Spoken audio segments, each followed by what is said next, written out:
تم بہت کچھ جانتے ہو، میں نے اعتراف کیا، جو مجھے واقعی معلوم نہیں۔ ایسا کیوں نہیں کرتے کہ کہیں مجھ سے مل لو، ہم اطمینان سے بیٹھ کے باتیں کریں گے۔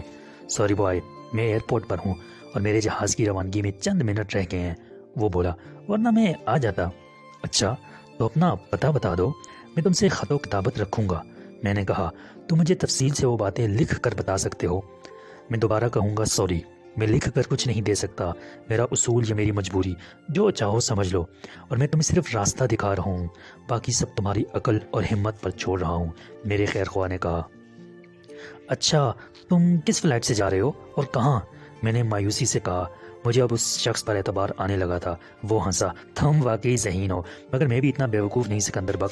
ایک آخری بات یہ بتاؤ، تمہارے والد کا آخری خط کب آیا تھا؟ ابھی چند روز پہلے، میں نے حیران اور کچھ پریشان ہو کر جواب دیا۔ اس میں کیا لکھا تھا انہوں نے؟ کوئی قابل تشویش بات تھی؟ نہیں، بالکل خیریت کا خط تھا، میں نے کہا۔ صحت اچھی ہے، کاروبار چل رہا ہے، خوش رہو۔